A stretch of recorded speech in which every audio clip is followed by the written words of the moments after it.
Hello and welcome to another episode of Statford Bridge, Chelsea by the Numbers. I'm back 3 weeks without a pod, mostly because there was a pod. I did record a pod during after the Nottingham Forest draw. It was a good pod in my opinion, but lost to the ether. I recorded the whole thing with my mic unplugged, and I could not be arsed to re-record it.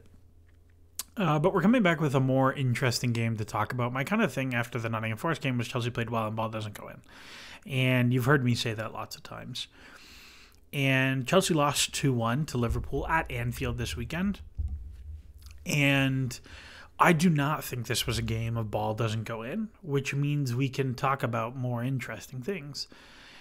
And I think there's a few different angles to talk about this game, but let's kind of recap things from a stats perspective, and then we'll talk about the discourse, because everybody loves discourse about discourse. At the top level, kind of 2xG to 1xG, basically in line with the score. If you take away Liverpool's penalty, it's more or less an even game. Chelsea had shoot Liverpool 12-9. Box touches, it's like 26-19, something like that, 26-17. Mark Arstad's had the expected threat at like 1.3 to Chelsea to 0.4. Liverpool played a little bit transitionally, but it was largely an even game except for like kind of a crazy moment where Chelsea gave away a bit of a cheap penalty. And like you can squint and be like, oh, the Sancho wins the penalty. If people were paying attention to that, whatever, it doesn't really matter. These things all kind of even out over the course of a season. But Chelsea played Liverpool like vaguely even at their place, which I think is like progress. I think that is fine. And I think this is where we get into like the two halves that are kind of looking at this game. On one half, you have the people who are really positive, right? Like Chelsea played Liverpool last year. If we look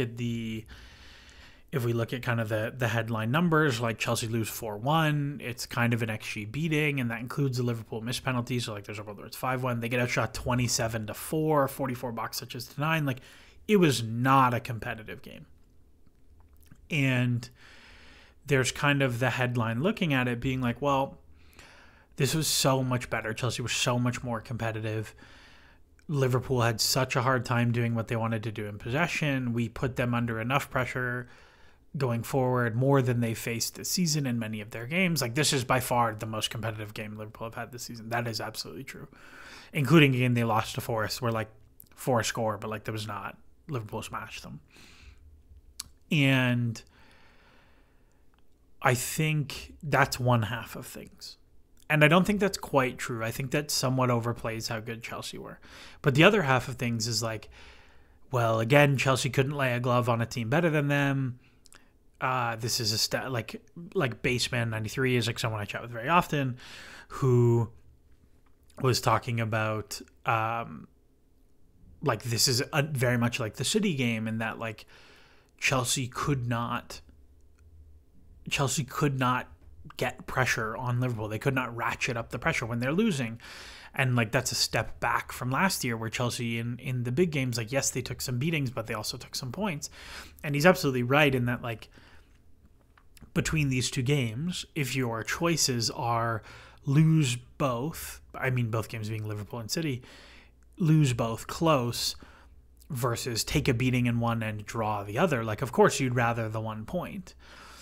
But in terms of like being predictive for the future, like I think it bodes well for Chelsea going forward that yes, they've lost both of these games. It's a combined 4-1, 2-0 and 2-1. But like I think it bodes well for the future that actually out of these two games, like you get 3 points total, like 50% of the time, maybe something like that. And I think that's the other half of things is like, well, Liverpool went up 2-1 and then they just let Chelsea come and get themselves turned over and get transitioned. And I don't think that's right either.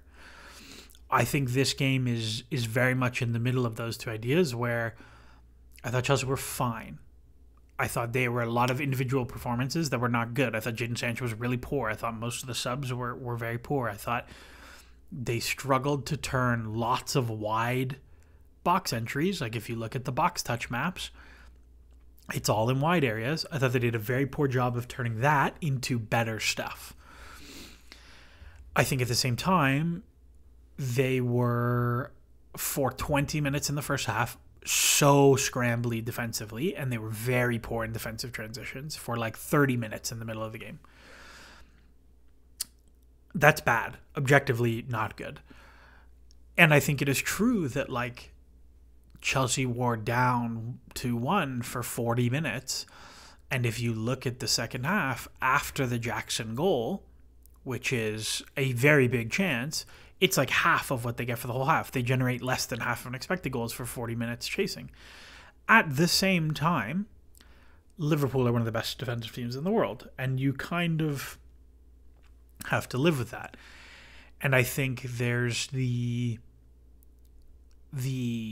idea that like there's two competing ideas, right? Like on one hand, you have the same thing with the second half against Man City, that like these teams get very little of their own. Like aside from the Curtis Jones goal, Liverpool generate 0.1 expected goals the entire second half, and they generate 3 shots, none of which are very good, right? And are like the Diaz one is late, but like they're not good chances. They're all from distance or from bad angles or with numbers back or whatever. And Chelsea are plus, like it's a +5 shot differential in the second half. That's good. That's really nice. And I think there's like a idea or a thought or a comment that like, well, Liverpool are winning, so they're sitting off, right? And they're letting Chelsea have some of the play. And I don't think that's correct either. I think like we talk about Gamestate, right? Like a lot of times if you rack up XG against the team who's winning, we talk about Gamestate. And like, for example, the West Ham game or the Wolves game, you might look at the second half and be like, well, Chelsea's XG in the second half is like kind of wonky but they scored so many goals. I don't really understand what's happening here. And I think what you have to be cognizant of is like, what are the tactical choices at play in that half, right? So like Chelsea beat West Ham 2-1 on XG. In the second half, it's like 1.2 to 0.45, which is whatever. But then like if we look at the Wolves game, for example, and I've totally lost everything here now. If we look at the Wolves game where Chelsea wins 6-2 and they score 4 goals in the second half, like Wolves actually get quite a bit of joy in terms of transitioning moments, more in the first half. But the point being that like sometimes teams choose to sit off, and that invokes like tactical effects on the game that change how the XG is distributed. So like in the first game of the season against Man City, I would say it is much more true that City got up 1 goal and are like, okay, we are fine with playing in a mid-block and countering you. I think that is very much more accurate. Whereas if we look at Liverpool-Chelsea, like I do not think Liverpool made the set of tactical choices that lets Chelsea accrue XG through Gamestate. Like I do not think they dropped off their press. I do not think that they sat a lot deeper. I don't think that Chelsea were able to like really rack up shots that way. And at the same time, they didn't.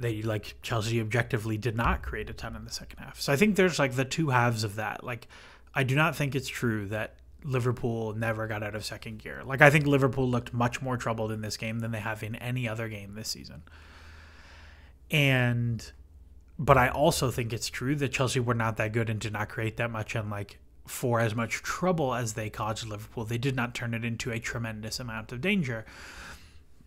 And if we look at the year-over-year stuff, this is why I have been very like hesitant to talk about the attack, because I kind of think the attack is the exact same. It's a little bit better by non-penalty expected goals. It's a little bit better by shot volume. But to me, it kind of feels very the same. Where I do think there is legitimate improvement in this team is that it is significantly better defensively. It is significantly better at denying teams transition opportunities. It is significantly better at controlling games with the ball. It is significantly better at denying teams the ability to advance into good areas. And a lot of that is that Enzo Maresca has taken his foot off the gas on the press, right? Like there was a lot of talk this week looking at PPDA and looking at high possession regains and looking at stuff like that. And Chelsea are like mid-table or worse, whereas they were exceptionally pressy under Maurizio Pochettino. Like I think by depending whose stat diet you look at for this week, like I think this was like an 11-12 PPDA game. Yeah, okay, 13-16. Like that's a below average PPDA for a Premier League team. And for those unaware, PPDA is passes per defensive action, so the number of passes the other team makes before you go tackle or intercept or whatever. And 10 is like really pressy. Chelsea were not really pressy in this game. And I don't think they have been all season. If we look at the Premier League stats for understat, I bet you Chelsea are not super high by PPDA. Let's see. Chelsea are bang mid-table by passes per defensive action between United and Wolves. Like not super high, not super great. And at the same time, they're not extremely high on opposition PPDA, so teams are pressing them. They're kind of like upper mid-table. I think that has worked so far. Like I think that set of defensive choices has worked in terms of what juice Chelsea have gotten defensively. Like 1.3 to 1 is a real drop. Like this is if you take the two in terms of expected goals and expected goals against, that's a half an expected goal difference across 8 games. That's real. Like, yes, you'd rather wait for 10 games, but 8 games is real. It's not nothing at all. Same with the shot differential. Like Chelsea were a -2 shot differential team last year, and this year they're a 0 shot differential team. I'm going to talk about the shot differential stuff in the second half of the pod, but like 2 shots per game shot differential difference is probably real. Like that's a legitimate difference, and it's mostly, and again, some of it is like you take the Liverpool game out and these are like probably about the same, right? Yeah, like it's about the same, but like I think there is very little chance that this Chelsea team is going to get blown up by anybody. I think that is very unlikely based on what we've seen this year. But that's my thoughts on the game. I thought Chelsea were fine-ish. And being fine-ish away to Liverpool is good, is objectively good. Objectively good for where this team is at. But you never know. So we'll see how this looks on the back half of the season. Chelsea have a couple of really tough games coming up. I'm not going to talk about those so much. I'm not going to talk about Conference League, but I do want to talk about the shot differential stuff because there's some pretty good literature there to talk about and how that plays into predictive markets. But we'll talk about that after a short break. Video listeners, you didn't get a break, but that's cool. So here's the thing. Chelsea are basically 0 shot differential. If we go to Premier League shooting stats by shots, Chelsea are mid-table for shots for, and they are mid-table for shots against. Okay, they are -10. They are +3 shot differential for the season. That's not good. Okay, like if you're looking, again, other than Bournemouth and like West Ham take lots of bad shots. It's all good teams at the top, and it's all good teams at the bottom in terms of shot prevention.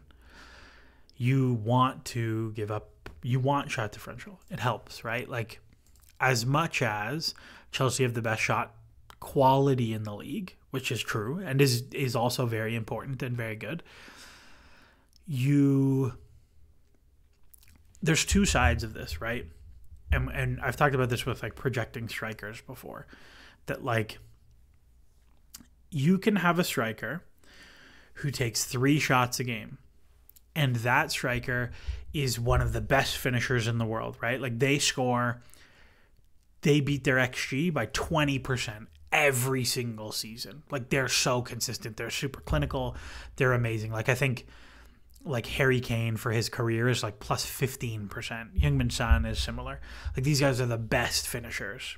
Plus 10, plus 15%, okay? Or you can have a striker who takes a fourth shot and finishes at his XG. And the reality is you want the guy who takes the fourth shot because the goal is not to have the most clinical team. Like I really am tired of the word clinical because it doesn't mean anything. It's just how people describe like the ball went in. It's we were so clinical. No, the ball went in. Whatever. You are trying to maximize goals. You are not trying to maximize goals divided by XG. You are trying to maximize goals. And the best way to maximize goals is to take more and better shots. Chelsea have the better shots down. That is legit. We've talked about this before. Their non-penalty expected goals per shot this season is 0.14. I think if we go back to last season, it was like a little bit better than league average, 0.12. That matters. Like over the course of the season, Chelsea will take something like 500, 600 shots. 600 shots times a 50th of an expected goal is an extra 6-7 goals a season, right? Like that's awesome. That really matters. Or it's 10 goals a season. That really matters. And I think that's real. I think there is like a concerted effort for better shots. I think there is a lot fewer shots from distance. And so like that's part of the shot volume thing. But I think at the same time, like it is problematic that Chelsea have been unable to generate more shots. So like if we look at non-penalty expected goals per shot against, Chelsea have given up really bad shots against them. That's really good as well. And this is part of why like Chelsea are an even shot differential team, but have been a strongly positive expected goals difference team. And that is all because like they're taking 2 times as good shots as they're giving up. Really matters. But imagine now if instead of being even shot differential, you were +2 or +4 shots a game. Like if we look at the teams who are kind of the best in the league for this, Man City are +100 shots. Spurs are like +75 shots. And now you have that like at Chelsea shot quality, if they were +50 shots, that's that you'd have 6 more goals, 7 more goals, 8 more goals. And look, I don't think Chelsea are going to be in some situation where like they have the third highest goals for in the league. Like there's not going to be a world where Chelsea are scoring 3-4 goals a game. I don't think that's going to happen. But I do think there is a world where you can get more juice, and some of that's going to come from set pieces. Chelsea have been just okay on set pieces, maybe bad on set pieces. But I think there's a world where you can get more juice out of this. And somebody asked me on stream, like, are you concerned about this? And I'm not concerned, but I do have some, like, I'm like a smidge. It's like a beige flag. Like I want more shot volume. I want more shot volume. Like if that means like a few more shots from distance, like I'm okay with that as long as it doesn't take away from the high quality shots that are coming. But like if Chelsea take 3 more shots from the edge of the area and they're 0.15 or 0.05, sorry. So you get another 0.15 per game. Like again, over the course of a season, that's like 5-6 goals. And that matters. That matters for this team.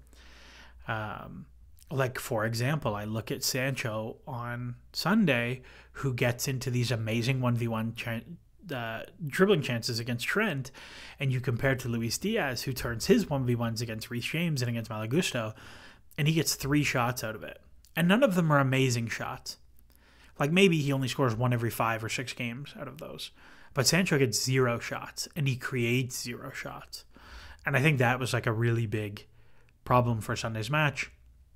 And I think in general that has been a big problem with Jadon Sancho, is that like Sancho looks good, right? But in 390s, he's created 1.2 expected goals, and he's created 0.1 expected goals of shots for himself. That like can't happen. You cannot play 5 matches. Like you cannot average over the last 365 days as per FBref in 2,000 minutes. You cannot average 0.04 non-penalty expected goals as a winger. That cannot run. It does not matter that the assists are high. It cannot happen. The volume is too low. He has taken 1 shot in 3.5 90s. Like that cannot happen. You have to generate more. So that I think is like a really big thing, is that Chelsea have to find a solution for the left wing spot that like both gets them what they want defensively, gets them what they want in possession, and gets them what they want for shot creation. Because they took Sancho off because he was really struggling defensively with Trent, and he was not creating anything, for Pedro Neto, who also came on. And for those of you who have been listening to me talk about Pedro Neto also does nothing, because in the same 350 minutes or whatever it is, he has 0.2 non-penalty expected goals and about the same expected goals and assists. And he is also a winger who does not create shots or does not get shots for himself of any good quality. And that's a problem. That's a problem, especially when you're not playing a left winger who overlaps, so he can go inside and pass. Like your winger has to get shots, and he does not get shots. None of them do. Mudryk sometimes gets shots. And that is my number one pet peeve right now about this team, is that the left wing position gives Chelsea basically nothing every game. And it cost them against Liverpool. Again, like if you play Mudryk from last season, who put up half an expected goal a game, maybe it's a different game. If you put the equivalent of Madueke, who hasn't even been very good the last couple of weeks, on the left, very different game. And this, I think, is where like there's some criticism about like Nkunku comes on as a winger. Like I wouldn't mind Nkunku playing as a winger because he's going to get shots from there. But you have to do different things with your fullback, and Enzo Maresca has not shown a tremendous amount of appetite to do that. Regardless, in the predictions market, Chelsea dropped from about 50% to 37%. That's fine. We're so early in the season. This is like pretty noisy to like results. It kind of is the whole time. Like you lose instead of drawing, and it's like a big deal because Villa and Spurs also win. The other thing that's like kind of weird about the way is like I think their projections are broken because it has Chelsea at like 60% to make Champions League or Europa League, but then 0% for everything after that. So it's like, well, Chelsea aren't going to come 7th, but they will come 11th. I don't know what's going on there. Same thing with Villa and Spurs. It's just kind of wonky. But I do think like it's becoming increasingly apparent if we look at the chasing pack. Like it's these 3 guys and maybe Brighton, but it's these 3 guys kind of the whole way. So we've got Newcastle next. That has to be a win. We've got United after that. That's probably got to be a win. And we've got Arsenal somewhere in there. It's going to be a very, very telling time for how good this team actually is and how high their ceiling really is. Anyways, that's it for me. We've got Europa League against Panathinaikos on Thursday. And then we've got Newcastle back-to-back, I think, after that. So I will see you all. I'll see you all Sunday after the Newcastle match.